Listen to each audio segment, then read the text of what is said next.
So if let's say you didn't have the surgery, that means that your neck would just be falling over. So I'm guessing you're gonna be in the best place you'll ever be physically. So is it fair to say that all paraplegics, or at least all C5 paraplegics, are the same, or do they all have like kind of different variations of mobility? So how did it go from like you needing a ventilator to like not needing it anymore? So was that by choice that you wanted to be away from the public? So do you like kind of remember like you re-entering the world again, like you're like a new baby again? And they wanted to go to a pizza place, and I cried and I cried and I cried because I didn't want to go. I didn't want to see anybody. Eventually, my mom was kind of like, "This is your life now, like you're gonna have to live your life, or you can just sit here in this bed and just cry all the time. Figure it out." Like before everything happened, were you like a social butterfly? Because like at that time, I definitely wasn't invited to parties, but it isn't about me. So like, were you like were you a social butterfly before? So like, what challenge do you have with your daily life now? Wait, you pee through your belly button? This is like insane right now. Hold on, I need a minute to like grasp. Do you feel like any of your other organs? Like if I were to like punch you in your stomach, would you like hurt?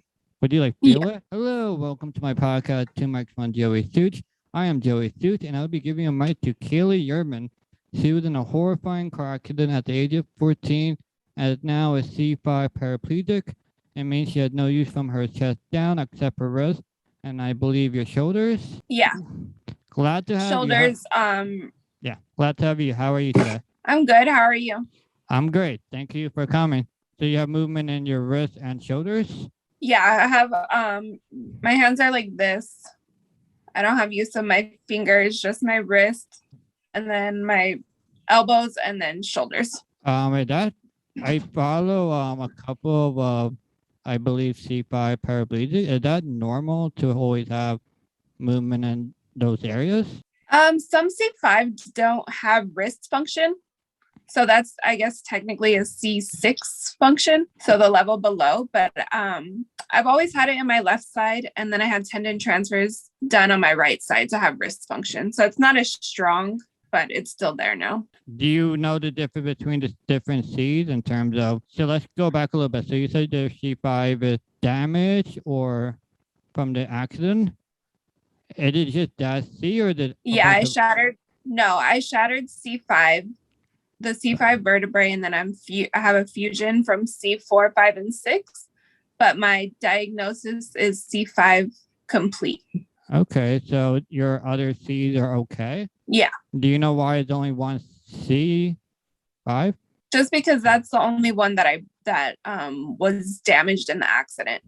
So the fusion is from 4, 5, and 6 because they have to stabilize that vertebrae when they give you a basically I had a cadaver bone in there. So they have to fuse it together in order to hold that together. So if let's say you didn't have the surgery, that means that your neck would it be falling over? Or yeah, I guess. I don't really know. So I wanted to ask, you said that you had a not a limb transfer, but a tendon transfer? Yeah, tendon transfers. What did you have before, and then like why did you need that tendon transfer? So I had bicep function and then wrist function only on the left side, not the right side. So with the tendon transfers in your bicep, you have 2 separate tendons, but you don't need both of those to use your bicep. You only need one. So they take one of the tendons and they transfer it to, like for my right side, they transferred it to my wrist. So now I'm able to flex my wrist, but I still could use my bicep. That's so cool. I'm sorry, I lied. I'm sorry, I said the totally wrong one. They transferred it to my tricep, bicep to tricep, and then brachioradialis, which is also another tendon used to bend your arm, was transferred to wrist. That's kind of like really cool how they can just do that. Yeah, I didn't even know about it for the longest time. Like they're able to move muscle and tendon. What? Not yeah, muscle. But only working tendons they can move. They can't move, like say they couldn't move like a tendon in my leg. to somewhere else to make it wouldn't work. It has to be a tendon that already works. Really? Yeah. So basically you have to retrain your brain to use those tendons separately. So your brain is used to flexing your arm with both bicep tendons. So when you transfer one of them, you have to retrain your brain to use it for the different function now. It's really complicated. And my doctor told me, like, the younger you are, the quicker you're able to pick up on it. For older people, it's a little bit harder. So you got the surgery. So what would happen if you flex? Like you said, you had to retrain the way you flex your muscles. Yes. To like... Well, you still bend your arm the same, but you have, like, to use my tricep, like straighten my arm like this, I had to relearn how to use that tendon, which is the bicep tendon, but they moved it to the tricep. So how does that work? Like retraining it, like that? It just seems so bizarre to me how you have to like retrain a muscle. Like how does it work? Like it's honest. You just pick up on it. It took me a while to figure it out, but once it clicked, I'm just able to do it now. And then over time it gets stronger because you're able to use it, you know? So is it more of a psychological thing? Like you have to like think about moving this particular muscle until it becomes like second nature? Yeah, pretty much. Pretty cool and crazy that they can do that, honestly. Yeah, it's really cool. So I'm guessing you're gonna be in the best place you'll ever be physically? So that's like the most movement that I'll be able to gain back from the tendon transfers. So it's definitely helped me with just like more arm movement. But yeah, so that's like the best that I guess that it will get is what I have now, other than strengthening it over time. So is it like normal to you now? Yeah. But I had my last one done on my thumb to like flex my thumb, which it like bends. But I'm actually having complications with it because as a quadriplegic, like when you pick things up, you use your wrist function. And so I'm having trouble because I was supposed to be able to use my thumb, but it's going under, I can't really show you. It's going under my first finger instead of on like next to it. So it's making it harder. So I might have to have another one to make my index finger stay down. How did that work? Like how did that surgery work? To make the index finger stay down? Yeah. Yeah, so he will probably he told me he can either take one from my wrist because there's two tendons in there that flex your wrist, but it's not very strong, so it's not guaranteed that it, like when I flex like this, it'll make my fingers come down. Or he can fuse my finger down, which I don't really want to do because I don't want it to be stuck like that, you know. How will you make that decision? I just have to talk to him. I'll try the tendon one first, and then if that doesn't work, eventually I'll do the other. Are these surgeries like major surgery, or are they more like common than?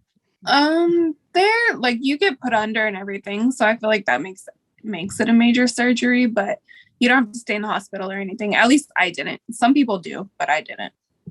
So how is so you get out of surgery, and then it's like how long does it take to get to like where you can use your muscles again? Like within a month, or did it take time, like years to retrain?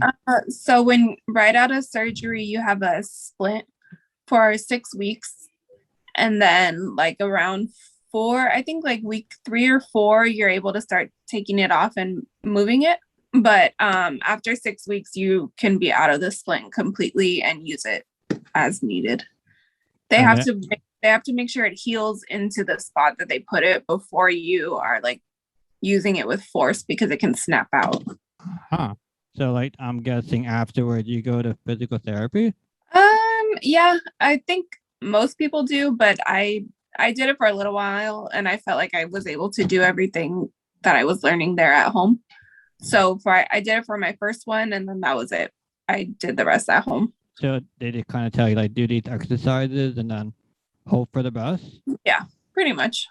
So is it fair to say that all paraplegics, or at least all C5 paraplegics, are the same, or do they all have like kind of different variations of mobility?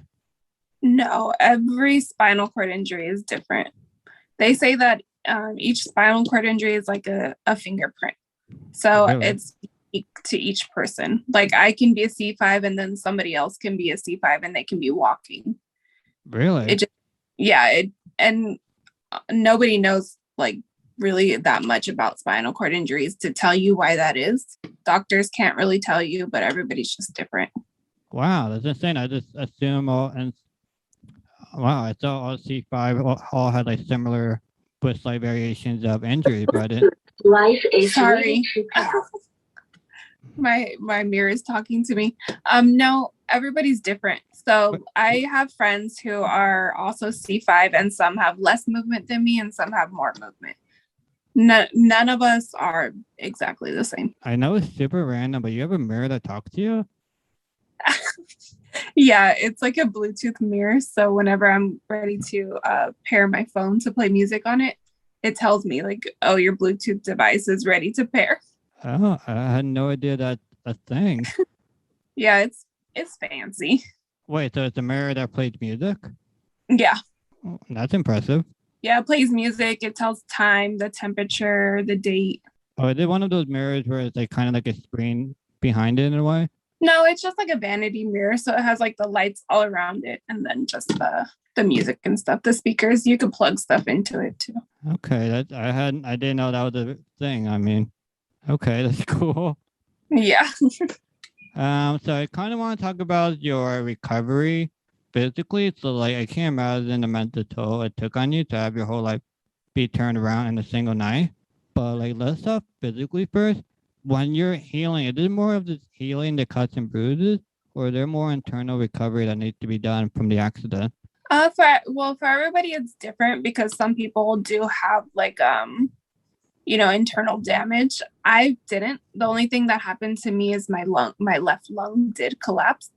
So I had to be put on a ventilator and go through like the process of getting a trach and everything because of my lung it collapsed and then they were able to reopen it, but my lungs were still weak.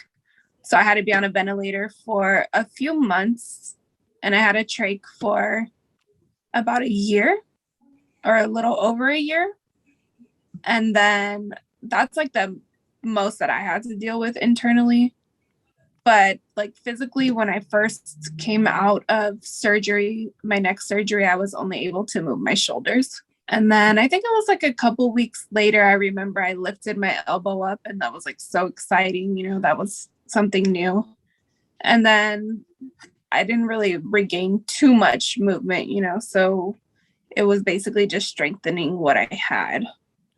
So it's coming from the accident, they see that your C5 is damaged, is that fair to say? Yeah. And then so they put a rod to fuse your C3 to C5, right? C4, 5, and 6. So they do that, and then they just kind of let you recover, and then they kind of hope for the best? Pretty much. Most people do inpatient rehab. I wasn't lucky enough to get to do that because I was only 14. So the rehab that I wanted to go to, they didn't have a pediatrician on staff 24 hours. So they weren't able to take me. And then I was going to go to another rehab and they wanted to switch me to an older ventilator. And my doctor said, absolutely not, because it would set me back with my lungs, and he offered to train them on the new ventilator. They said no.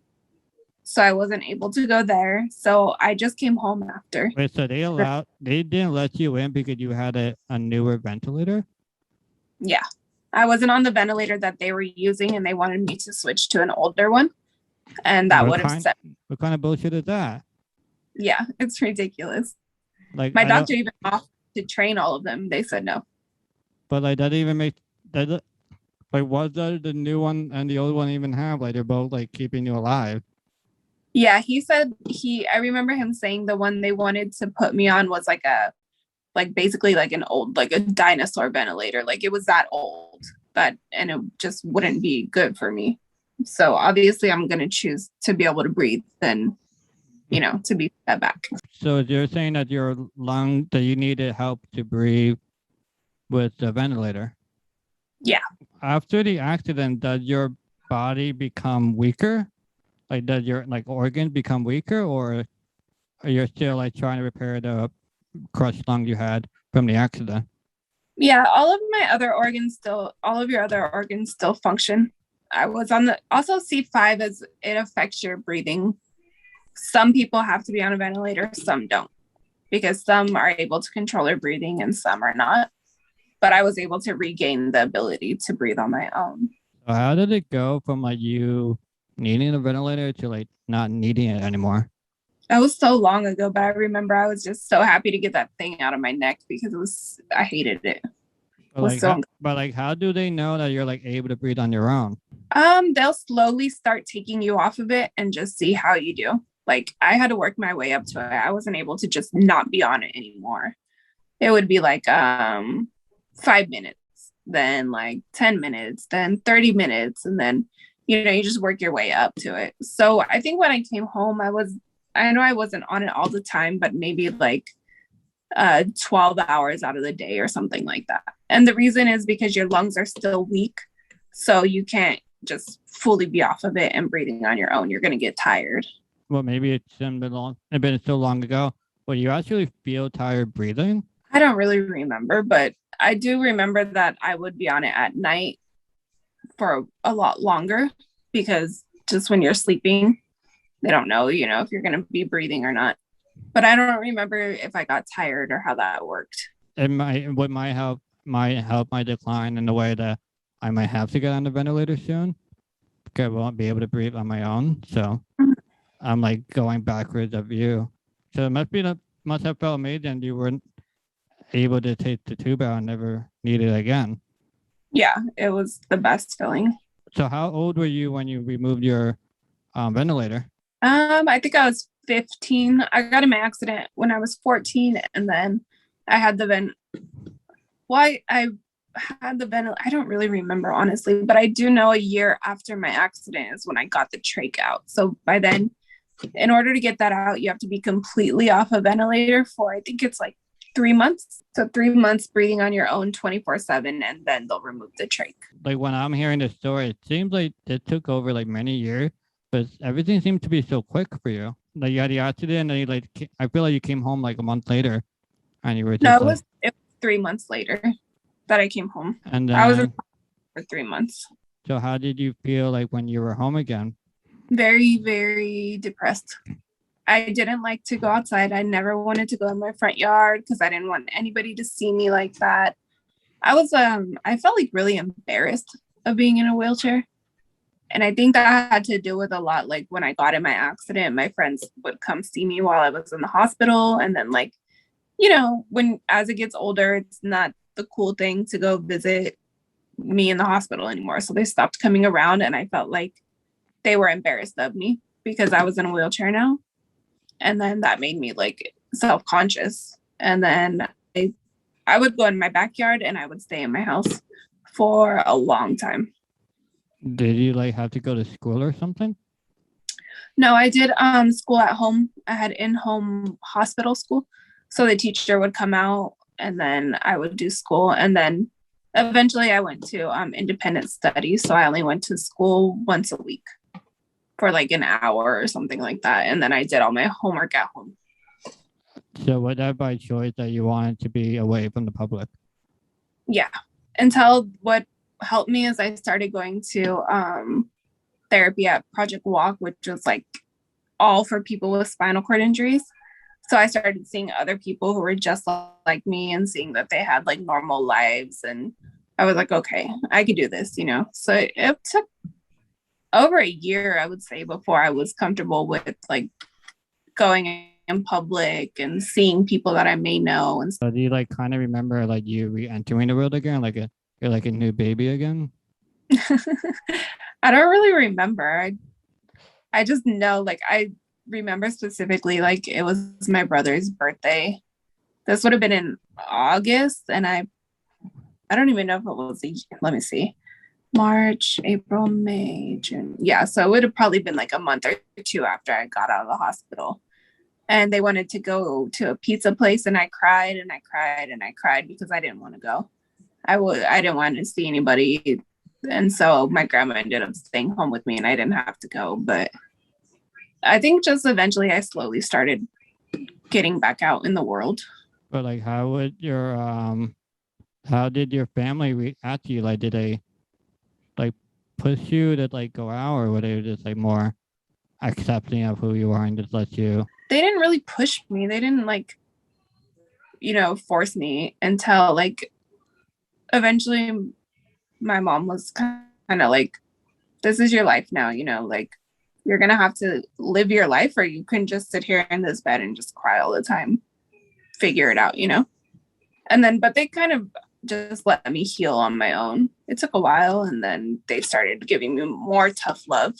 Like, you need to get it together, basically. Made you want to like come out again? Was it more of like you mentioned, like your mom was giving you tough love? Was it more just going? Because like I was in a situation for a long time for me that, I never wanted to leave the house and such. And then all of a sudden I just kind of was like, fuck it, we're just gonna go out and like just like was there any motivation, or did they like get it slow, like little steps, like one time like go to the store and then come back? Yeah, I think it was just more like little steps. But once I started going to Project Walk, and then I started to build like more, I guess, like more muscle and like more, just because I was like really, really thin, and I just didn't look healthy, and once I started to look more healthy and like get back into like more of a normal routine at home, it made me like, okay, I think I could do this. But I still didn't like go to like the grocery store for a long time, or like places real close by, because I didn't want to see like old friends and stuff like that. It is weird like going out again, but kind of weird like I've been on bed rest in my house for like 2 years, and like obviously you're like look like shit because you don't go out, like given the circumstances, and then like you kind of have to go out to look better in a way. So like I'm sure if you saw like a picture from like the first day you gone out to like 6 months later, a year, you look so much better. Yeah, definitely. But like, so I wanted to ask, like, before everything happened, were you like a social butterfly? Because like at that time, I definitely wasn't invited to parties, but it isn't about me. So like, were you were you a social butterfly before? Yeah, I've always had a lot of friends and was always out with my friends.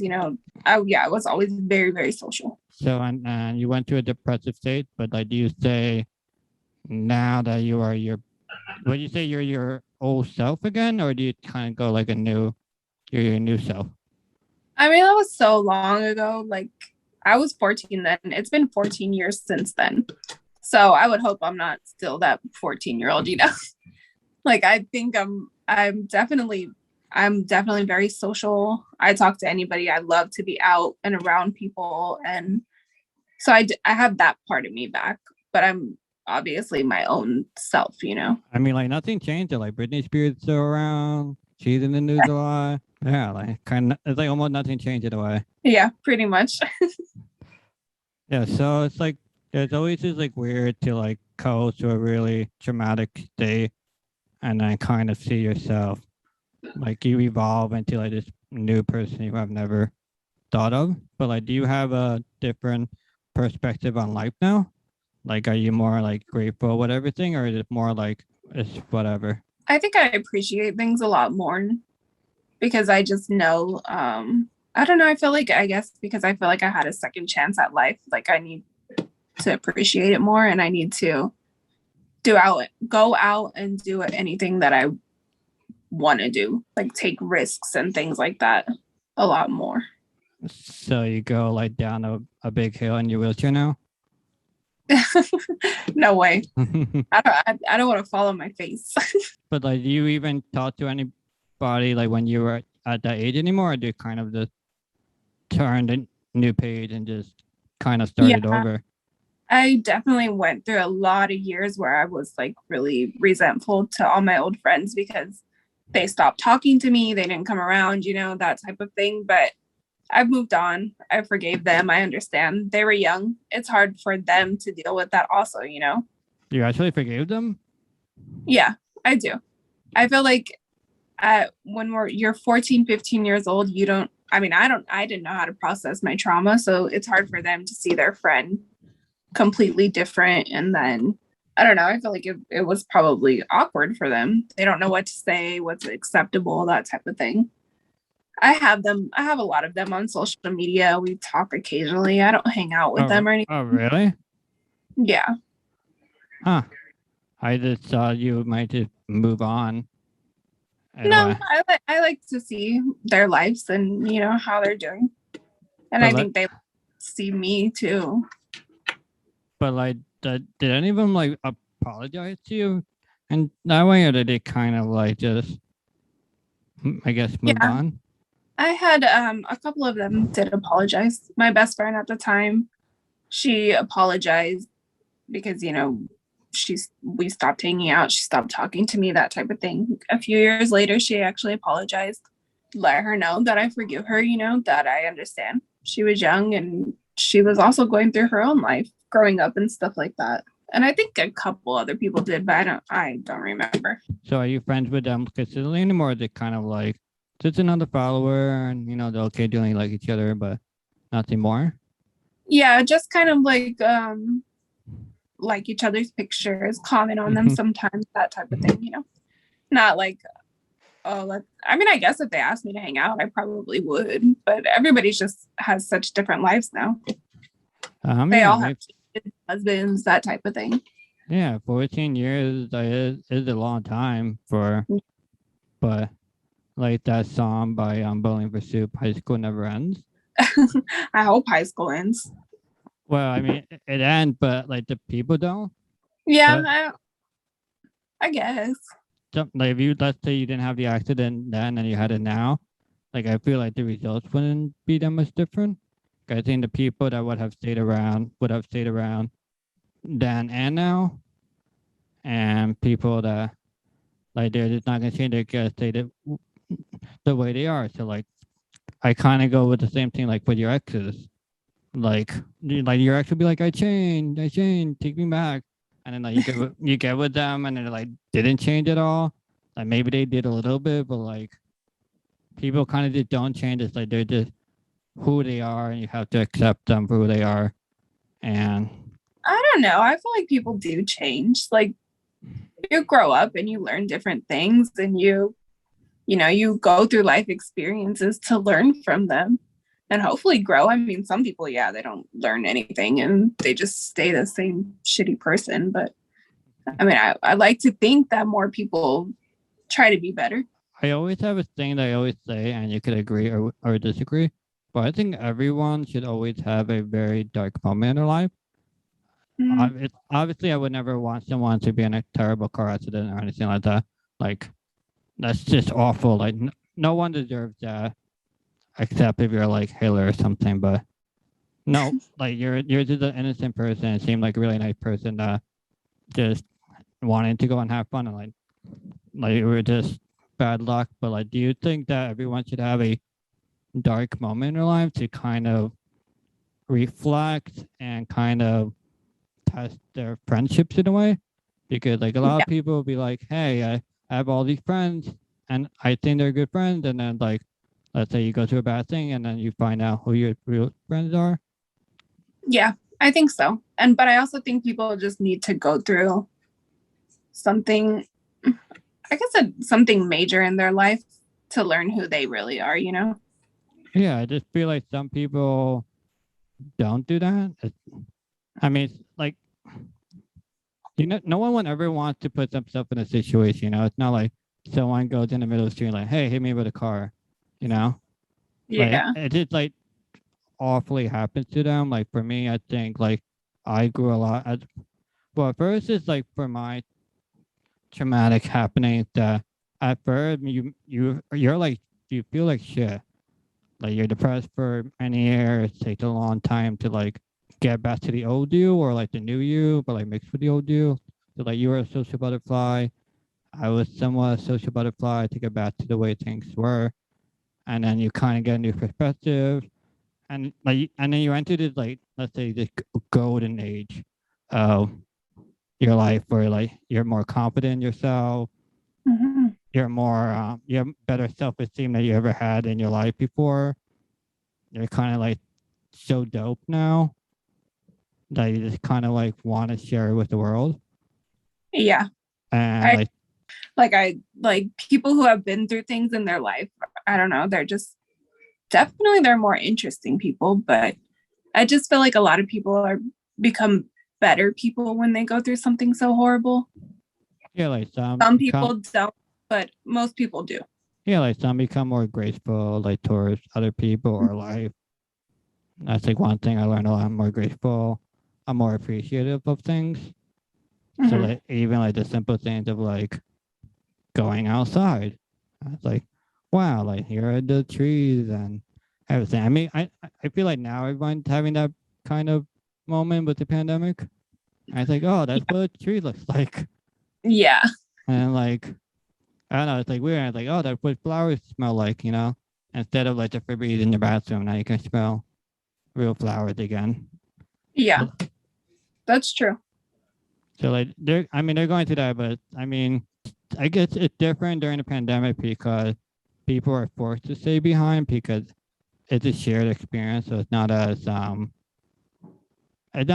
upon, but when you're the only person inside and everyone else is outside, and you have like social media and everyone's like, oh, look at me at the beach or whatever, and you're just like, shit, like I want to do those things, but like I can't because of X, Y, or Z.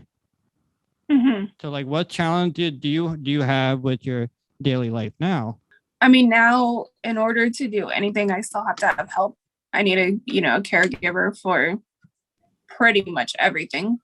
Other than I can, feed myself, hold my own water, do my own makeup, that type of stuff. But just to get in and out of bed, to get in and out of a car, like, so I always have to have somebody with me. That's like, I think that's probably the hardest part about having such a high level injury, is having to have somebody help you, not having that independence. So I guess that's what like. No, I'm in the same boat as you that I need help with literally everything to do, even to just help me set up the podcast. And it's like, so like, how is your family your caregiver, or do you actually have outside help? I have my I live with my mom, my grandma, and my dad, so they all help me. And then even just like my brothers, they know how to help me. Their wives know how to help me. My friends, like I'm able to go out with just my friends. They know how to help me. Like it's not anything major. The hardest part with helping me is transferring me, because you literally got to lift me up. So I think but my caregivers majority of the time is my mom. Yeah. So like, how does your schedule work? Like, it's like, do you guys have like a set schedule, or is it more of like your mom not being busy then helps you? Like in the morning, I do all my morning routine that I have to do, and then throughout the day, it just depends what's going on in that day to what we're gonna do. And then at night, I have my nightly routine, so mostly the morning and the night is when I need help the most. You kind of have like a set schedule, like things you have to do. Yes. So like, are you able to be on? So you're not able to be on your own at all? For like an hour or so, yeah, but for the most part, no. Are you able to go to the bathroom on your own, or do you need help with that? I need help, so I do have to catheterize, but I do it through my belly button. So basically anybody can help me, it's not like invasive or anything. Wait, you pee through your belly button? Yeah. Yeah. Wait, that's a thing? Yeah, so it's called a Mitrofanoff, and they take your appendix, or if you don't have an appendix, they'll take a part of your bowel, and they create like a passage from your bladder to either your belly button or somewhere else higher up on your stomach. And then you're able to stick a catheter through there. So like your actual belly button is like actually a useful feature on your body? Yeah. Really? I had no idea you could do that. Yeah, and it looks like a totally normal belly button. It doesn't look any, weird. It's just actually it's a hole. Like it goes all the way through to my bladder, but only if you stick a catheter in there will pee come out. So like, how would it cover now? It's not. You don't have to cover it. Really? You're like, there's no well, I guess for one, it doesn't close on its own. No, it stays open. And then like two, aren't you afraid of stuff going inside, like germ wise? No, the doctor told me you don't have to cover it. You can get in water. I can go in a lake, anything. Lake water, nothing like that goes inside of it. Wait, word? Really? You can just go in water and it'd be fine? Yeah. Like, how did that even work? I guess because when they put like a little tiny flap over it, so like as you're pushing the catheter in, you could feel it kind of like it like pop through, and that's like the little flap that they put that just stays covering it. Like all I think about is like when you put like a straw in like a soda top. Yeah, like that. Just it's not like you don't, unless you're actually looking for it, like to feel it, you wouldn't even notice. Wow, that's insane. I had no idea you can do that because I know there's a ostomy bag that goes like on the side, like by your ribs. Yeah. So Yeah. that's like and then they have like a super pubic, which is also like that's like a hole with a catheter in it all the time.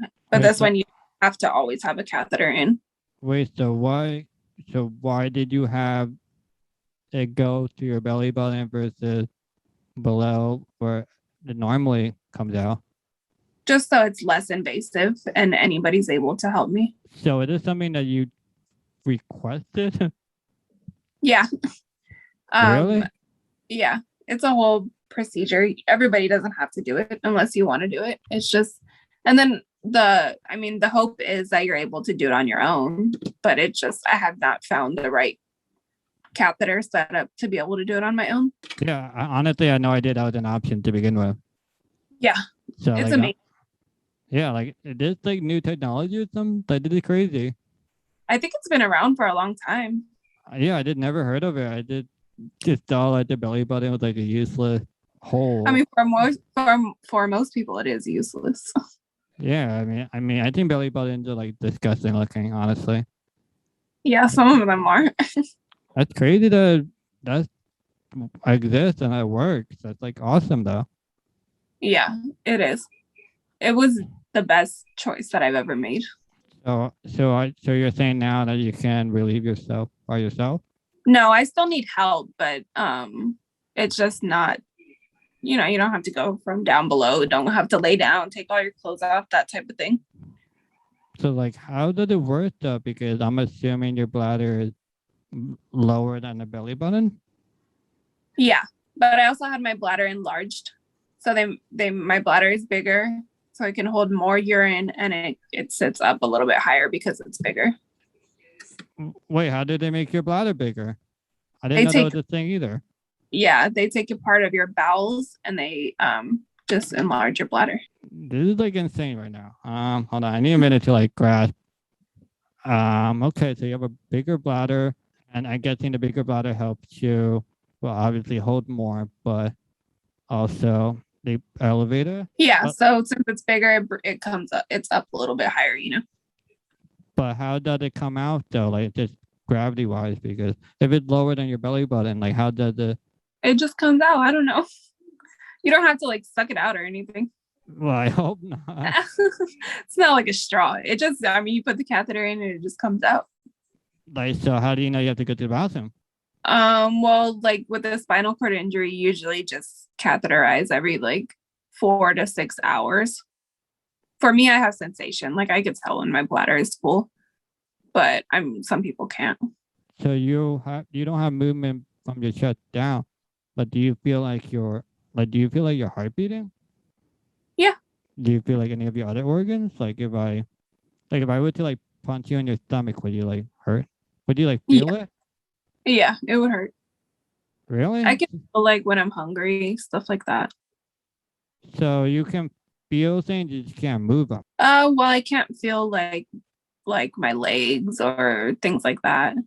So you just more like a your insides you could feel, or like a deep touch, like a poking or things like that. It's different for everybody though.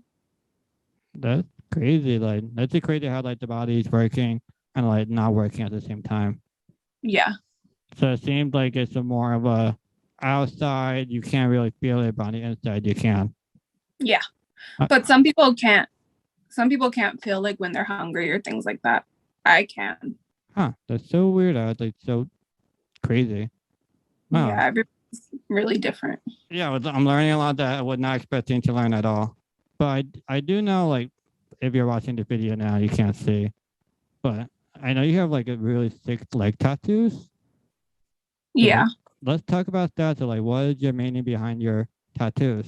Oh, they don't really have a meaning. I'm one of those that's like, oh, I want this. And then my artist just draws something cool and I'm like, yep, put it on me. So like all my whole leg sleeve is like a evil Disney type thing. Do you have like a theme going on? Yeah, most of my tattoos are Disney tattoos. I have like my Cinderella sleeve, and then my leg is like has Snow White, Pocahontas, Mulan, Sleeping Beauty. Like, is it like, do you like plan it out like in advance? Are they kind of create a story? They're more like, today I'm gonna get a Cinderella princess, and then like next time you're like, I want Pocahontas, and they kind of just incorporate it. Yeah, just like that. It's not really a story. Like, how does getting tattooed like work for you? Like, do you feel getting tattooed? No, I didn't feel my legs, so I'm able to sit there for a long time and just my legs will spasm, but other than that, no. That's crazy. I don't know why. Like when you were saying that you can feel like your insides and stuff, I feel like you might feel a tattoo stuff. You kind of going, I guess, a little bit deeper than the skin. No, I don't though. I mean, in certain spots, yeah, a little bit more than others, but not really. I guess that's a good thing for the tattoo artist. For me too. Like that's like, would you have ever considered like tattoo if you were be able to feel anything? Oh yeah, I would still do it. I mean, I felt my arm. I did my whole arm. Are you planning to get more tattoos? Yeah, I need to do my right arm next. Are you planning to get like a neck tattoo or a face? No, I'd rather keep them where I can, hide them. What do you do besides advocacy? Because you have a pretty impressive page with your advocacy work. Thank you. I just do social media, and then I try to raise the most, awareness on there. I think that's the easiest way to reach people. I don't do any type of public speaking or anything like that. Is there a is there like research on, like, it's a little more complicated with C5 paraplegic, but like what is the research, like is there research going on for C5s or like a technology or like? I don't really know. Like I don't look into all that because I feel like, once if they did come out with a cure, it's either going to cost millions of dollars or it's going to go to the people who are, newly injured first. So if people tell me about it, then that's how I learn. But I don't like look into all the studies that they're doing and stuff like that. Well, would you be ever interested in trying something that might help you? Yeah, of course. But I mean, you kind of have like two arenas you can be. You can be like trying to get better, but you can also, there's also the big field of adaptive equipment. Like you can be like a cyborg and such, and like it's hard to say what will come first. Yeah, you just never know. I mean, I would do anything that would make me more independent. Like what medical equipment or like what equipment do you use that like helps you a lot? So I have like a spoon that's like it's like bent and then it like swivels. Sorry, the sunlight is like right on my face, and it like swivels. I use that all the time. And then I have like a grabber to help like reach things that are up high or on the floor. And that's used like most people. I do that to pet my dog. I don't know. Yeah, so I have one that you use it by your wrist and it like pinches things. And then other than that, I don't really use anything else. I guess we're in a similar situation that there's not equipment that can help us, so we need more like a physical person to help us with stuff. Yeah, exactly. And then like, for example, like my grabber was $200. So the equipment Holy that can, it's really expensive. Holy shit. Okay. Yeah. Do you have a custom wheelchair for your? Yeah. So I'm assuming you have to go to the whole. They measure you to fit exactly who you are. Yeah, I have a manual chair and I have a power chair. Oh, so which one do you use more? At home, I'm usually in my power chair. I don't have a vehicle to transport my power chair, so when I'm out, I use my manual chair. Oh, so you have to have someone wheel you wherever you gotta go. Yeah. Me talking about my experience, that must be really annoying. Like, do you ever feel like inadequate sometimes when you go out? No. I mean, I guess I'm just used to it. I could push my chair if it's like a level ground. It's just like uphill and stuff I can't do. Well, you've been like this for 14 years, so maybe it gets better, but I've been in a wheelchair for 2 years to 3 years now, like permanently, and I still kind of feel helpless in a way. So it'll be like like they'll be doing something like they need help like carrying something. I'm like, and I just sit there, just like watch them struggle. Yeah. Yeah, I get that.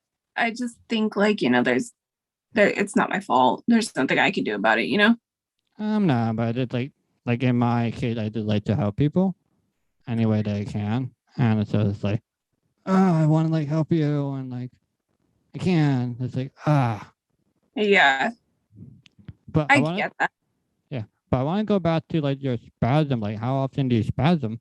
They're not too bad. Only if if my legs are bent and I put them straight, I'll spasm, but otherwise not too much. Oh, so your spasms are triggered by you move. So like by somebody moving my legs, my legs will spasm. But like, do you feel the spasm or you just see it and then you just wait it out? No, I can feel it like shaking my body. And then how long did the spasm last you for? It just depends, but not very long. Maybe like 3 seconds. Oh, yeah, that's not long at all. So I'm guessing, like, how?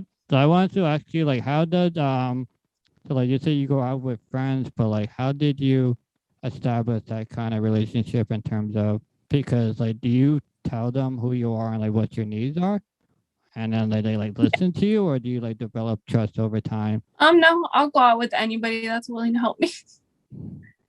Like when I was on like, for example, like dating apps and stuff like that, I would let the guy know like this is what I need help with before I went out with them, this is what I need help with, this is what we're gonna do. And then if they want to do it, they'll say, yeah. I mean, I never had anybody tell me no. So Really? And then when I'm with them, I just explain it to them and then that's it.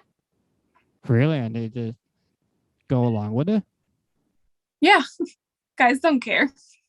Oh, I mean, I don't know. I just feel like some guys might be too intimidated in a way. No, I don't know. The way like I guess the way I come across is very just like nonchalant, I don't make it a big deal and then they don't make it a big deal. Okay. Yeah, I just kind of feel like I have the opposite experience where I feel like I'm too much. And then they just like, no, I don't want to deal with you. I'm just gonna not deal with you. I'm just gonna go in the corner and hope you don't see me. I think I noticed for guys, they have a lot harder time than girls. I don't know why, but it's always been odd to me because girls are more, motherly and nurturing. So I would think guys have it easier. But I think like girls have it easier because most guys literally just don't care. They're just like, it's a girl. Like, well, I think one thing is a strength thing. I think that might go into play because, like, I mean, on like most situations, like any person could do it, but it might be like a situation where like you need like a little stronger person, or you gotta do like a really strong push, or like a hill. Like I went pumpkin picking the past weekend, and like she didn't really want to do it, but she was more comfortable when there were 4 other people with her. with us. So like if I get tired, you just pass me along, and then the next person will, that would be their problem. Yeah, I mean, I get it. Yeah, but I don't know. I just the right person is gonna, they'll be willing to deal with it. Oh yeah. But also, yeah, and then guys, that's easy because they are strong, so it's easier to just lift me or whatever. Yeah, I'm just like surprised you have like a more positive experience of people just accepting who you are and just go with it. Yeah, I haven't had very many negative experiences. But do you like to, let's say you're going on a date with a guy, do you tell them before the date, like before you meet in person, like, hey, I'm in a wheelchair, require X, Y, and Z, or do you tell them in person? Oh no, I tell them before. That way they have the option to say no. Yeah, I'm just surprised that you have such a positive experience because a lot of people, I feel like, don't. Like they scare them away, like within good reason or really bad reason. I don't know. I guess I'd like to think that they like my personality enough to be willing to deal with, what I come with. That's true. Like if someone really likes you, they're gonna do anything they can to be with you. Yeah. Is it difficult for you to get around where you are? Like is it do you have any wheelchair accessible problems? Like out in public or like yeah, in public and then like going to restaurants and such. Well, I live in California and I think it's pretty accessible here. Like sometimes I run into issues, but it's not very often. Like if there would be like a step or something, then I'm gonna mention it. Oh, like for example, one time I went to a bar and I couldn't fit in the bathroom stall. So I let them know that I couldn't fit in the bathroom stall and I told them I was going to sue them. So instead they gave me free drinks all night and let me do whatever I want. So I wouldn't sue them and like that type of thing. But like I'm quick to speak up if something's wrong. Was it a wheelchair accessible bathroom or no? That they had like a bigger stall, but it wasn't even big enough to fit my chair, and my chair is pretty small, so it was not accessible. Okay, that's more power to you. I took the free drinks, I guess. I just thought I'd make sure you fix it by next time I come, because then, but I never went back, so I don't know if they fixed it. How are the curbs for you? Like the curb cuts to like cross the street? Or like the streets, how are the streets? Like are they like nicely paved or are they still not in my neighborhood. In my neighborhood, it's not like the nicest area, so we don't even have sidewalks actually. Yeah, because I live in New York City and I've been traveling a lot with my friends, and like when you're not in the wheelchair, you don't really understand how inaccessible it is until when you're actually in a chair and then wheeling someone. Then you realize like, wow, these streets are not flat at all. Like they're so bumpy, or these curb cuts are not cut well at all. And like you understand like the little thing that, I mean, I don't know how many wheelchair people are in New York City, but thousands of people that go with it every day, and like you can't really complain to anybody, and it's like you just have to deal with it. Yeah, because it's just like out in the street or something like that. So around here, it's not too many outside things like that. And then if they are, it's been accessible. Or if there's a curb, like I'm usually in my manual chair, so I just go have somebody lift me off backwards, but in a power chair, I see where that's an issue. I don't know. I feel like a power chair might be better in some areas where because it has more you have like more 4-wheel drive, I guess. That makes sense. Yeah, but going off a curb, no. Oh no, definitely not. You would never do that. Yeah, you would fall. Before I take the mic away from you, is there anything you wanna promote or say? Any closing thoughts? No, just thank you for having me. No problem. Thank you for coming on. Thank you everyone for listening, and I'll catch you next time. Bye-bye.